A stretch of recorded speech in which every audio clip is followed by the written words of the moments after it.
আসসালামু আলাইকুম। আপনারা সবাই কেমন আছেন? আজকে দুপুরে পটলের খোসা ভর্তা করছিলাম।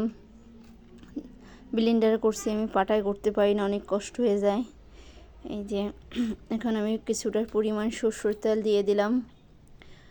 সরষের তেল একটু কম ছিল, আরও বেশি দিলে ভালো হইতো। সাথে আমি একটু সয়াবিন তেল দিয়ে দিলাম, সরষের তেল কম বলে। সামান্য একটু সরষের তেল দেবো এখানে।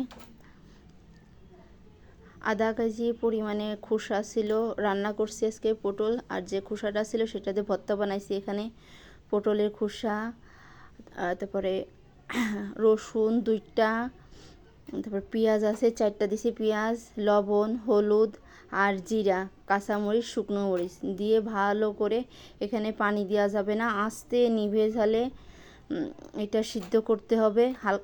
ভাজে নিতে হবে, আস্তে আস্তে ভাজা ভাজা করতে হবে। এখানে কোনো পানি ব্যবহার করা যাবে না। আস্তে জালটা নিভে ঝালে আস্তে আস্তে এই খোসাটা ভাজি করতে হবে, পটলের খোসাটা। দেখেন আমি পেঁয়াজটা কিন্তু কিউব কিউব করে কাটে দিছি, পেঁয়াজটা একটু বেশি দিতে হবে। হলুদও আপনার একটু বেশি দিতে হবে। পানি দিলে আপনার সবজির যে কালারটা নষ্ট হয়ে যাবে, এই জন্য আমি সবজিতে কোনো পানি ব্যবহার করি নাই, খোসাতে আমি কোনো পানি ব্যবহার করিনি। আর সবাই একটু মাংস রাখে কাটবেন। আল্লাহ হাফেজ।